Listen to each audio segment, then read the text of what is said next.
Hey Shredders, good afternoon, happy Thursday. Barbara Busch here. I have a glow. Well, maybe it's me, but there's like a filter and I don't have a filter on here. Maybe I'm too close. Anyway, happy Thursday, good afternoon. It is almost 2:30 my time. I just got back from the mother load of grocery shopping that I do when I go to Costco. I always load up. Only I happened to go with my daughter this time, and I cook. I love to cook. I do a cooking show called Barbie's Bites on my page. Then I also have a private group that I do it in as well. And she did not get my cooking skills. So she always sends, we go grocery shopping together, and then she sends stuff home for me. I cook it for her, and then I bring it back to her house. So that's kind of a little bit of what I'm doing. But I want to share with you guys what I do when I come home from grocery shopping, because there's always stuff in the refrigerator anyway, right? And it's like, what do we do with that? So because I bought another 24 pack of eggs, so I'm taking the ones that I had that are left in the refrigerator. I have a whole another pack in there, but I'm going to take these and I'm going to make them soft boiled. Here's a couple reasons why.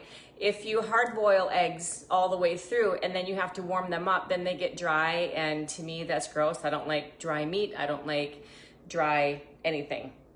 So cold water, I take that off the heat because that's already on. Wait, let me turn this on.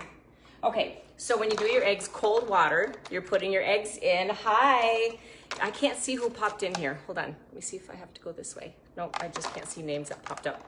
Anyway, yeah, so give me a hashtag live if you're watching this live, hashtag replay if you're popping in after. And I have this goofy, it's distracting me, like glow that I have. Anyway, cold water when you start your eggs. Don't boil the water and then put your eggs in. Doesn't work that way.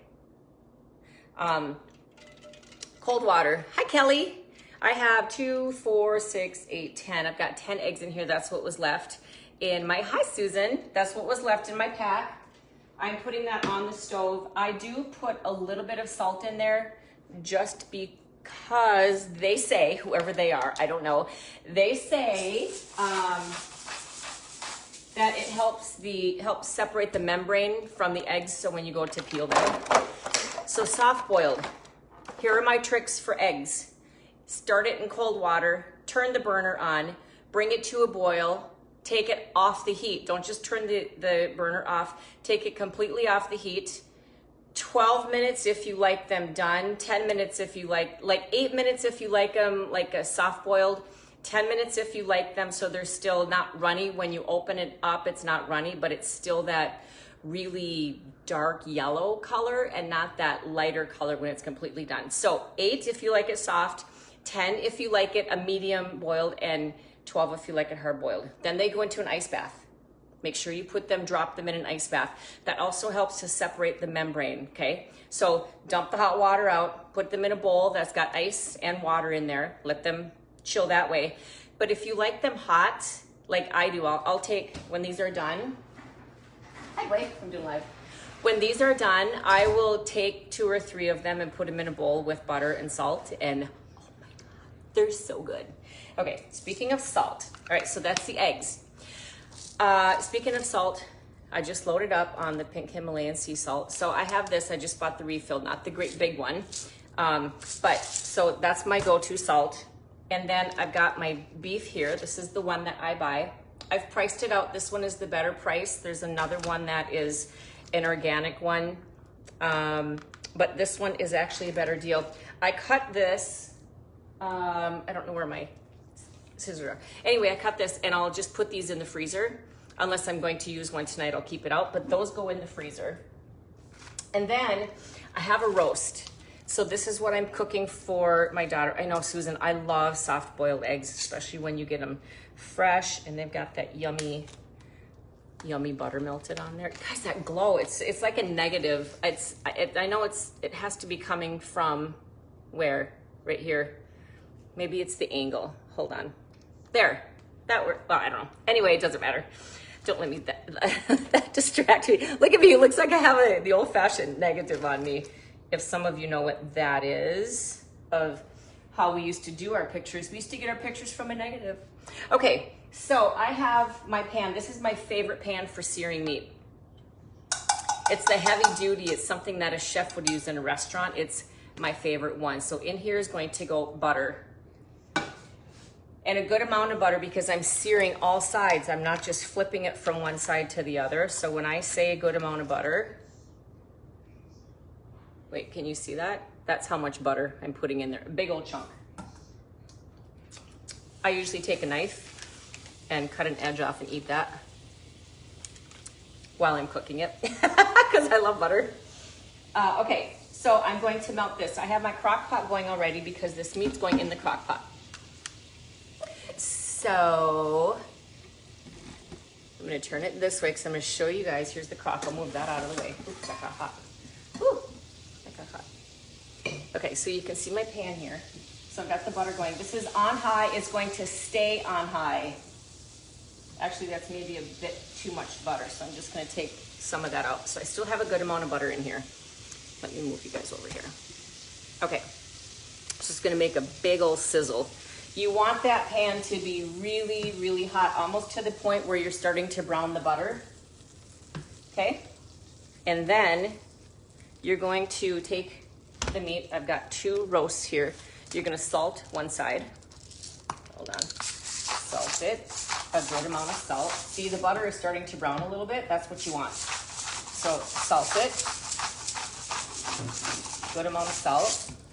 And then this goes salt side down. These are big. They're huge. So get that whole, thing in. Salt side down, okay? Then I'm gonna salt the other side.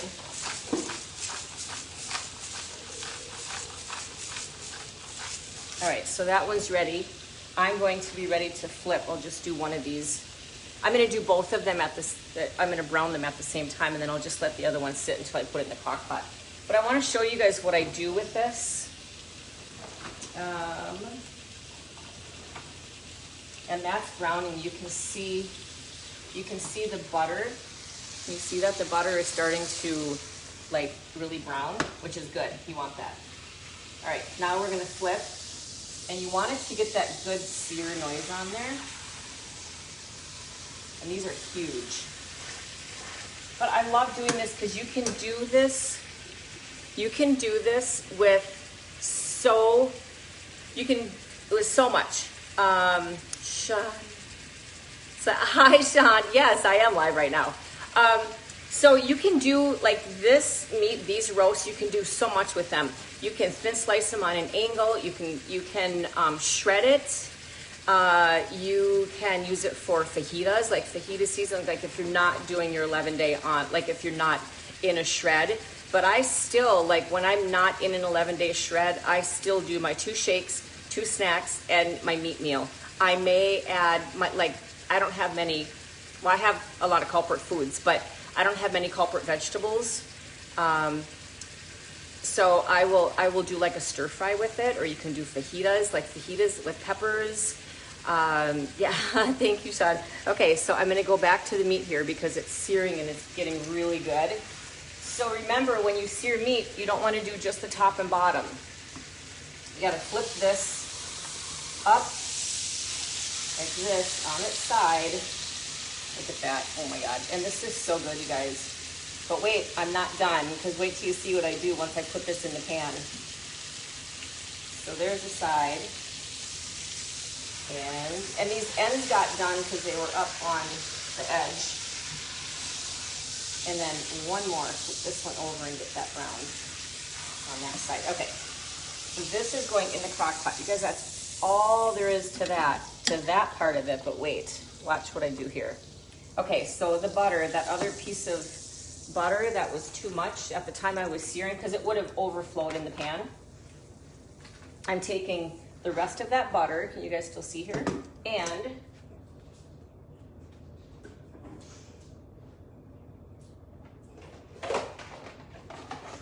a chicken collagen. I honestly don't know what happened to my kitchen scissors. This is not good to do on the counter. And I can't get it open. Hold on one second.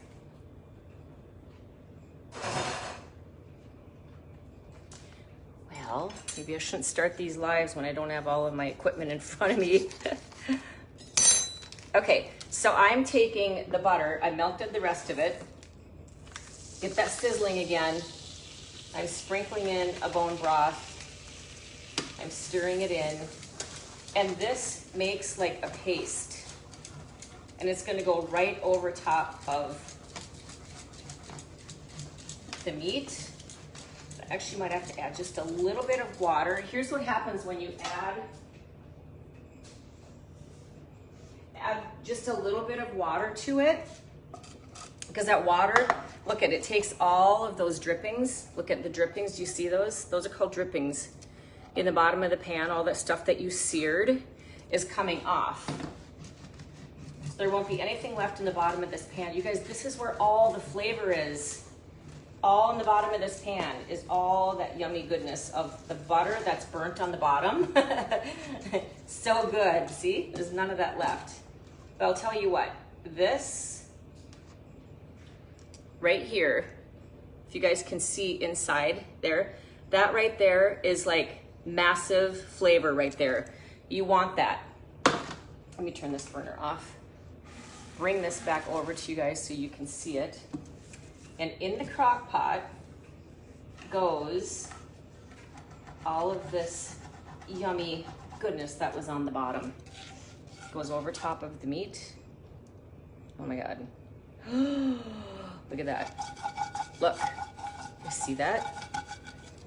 But I have to save some in the bottom because that's what I eat. Like, I'm rewarded because I made this, so I have to save some. Like, this is what I reward myself with, is this right in the bottom. This right here. Oh my God. Salt, butter, the drippings from the meat. Oh my God. To die for. So that's it. That's it on the meat. And look, so I'll show you guys here. Oops, there it is. So that's it. That's what it looks like. That's going to be, I'm actually going to let that cook for probably about, this is not tonight's dinner, because this will be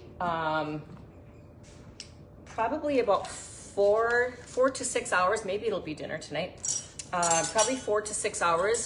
I'm gonna let that cook. It's gonna be on high. There's no water in there. There's nothing else in there but the meat that's browned and the drippings from the butter, the salt, and that yummy goodness that's in the bottom there. So that's that. The eggs are almost up to a boil, and I have to taste this. Wow. If I could have just the drippings in the bottom of a pan for a snack, I would. Well, I can, and I do. All right. So that's the other chunk of meat that I'm gonna do after I'm done with you guys. This is what else I got today. So my butter, I usually get 3 of these, just because I use so much. These just go right in my freezer. And then these are my favorite snacks. I love these. It's Green Ridge Farms. They're beef sticks, 16 grams of protein, 0 sugars, 50% less sodium, which is okay for me. I really don't look much at, I mean, if you're buying the right foods that we recommend, you're not going to be looking much at the sodium. But this is what I love. No nitrates and no fillers added. So when you're in an 11-day, this would not qualify because there's vinegar and celery powder and other, or maybe it would. But anyway, I love these. Like, I'll have a half a stick as a serving. They're a little expensive, but to me they're worth it. Like, this will last a long time only because I have like half of one for serving. So this is like a snack for me. I'll do this. I'll do a half of one of these, and like 2 soft-boiled eggs is perfect with the salt and butter, and you're good to go. So that is what that's all I got for you today. That's what I bought today. So this is how I prep it.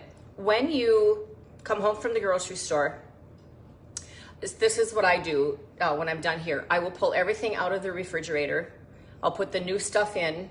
What is out, hi Brad, you're welcome. What is out is what gets made for dinner. And so I know I have, I made porcupine meatballs, if you don't know what those are. It is brown rice and ground beef mixed together, and I always use the bone broth. In everything I do, you guys, I always use the bone broth in there because it gives it such incredible flavor. You're getting the collagen, you're getting the extra protein. I go through probably 4 boxes of bone broth in a month because I also make egg drop soup. Maybe I'll do that tomorrow for you guys because it's so yummy. What was I saying? I did this last night too, Sean. I lose my train of thought. Oh, so I pull everything out and I will just mix everything together, and that's what we have for dinner tonight is whatever the leftovers are that come out. Then tomorrow, it's like my whole refrigerator is fresh. You go in there and everything is just yummy and ready to be eaten. I will show you, I do bone broth a couple different ways, actually a number of different ways, but I do the egg drop soup a couple different ways, either with poached eggs or with, where you stir the eggs in and it's just really stringy, but so good. And then the butter and then the salt, and like I'm just in love with that because that's my jam anyway. I've never been a sweets girl. I've always been the salty. So anyway, you guys, thank you for tuning in. I'm always here if you guys have any questions or want something new for a recipe. I'm always creative in the kitchen, and I love to cook. Like, this is my happy place. This is where I I just let everything go. I just de-stress, and it's a good thing in the kitchen. So, all right, God bless. Have an amazing rest of your day. Bye for now.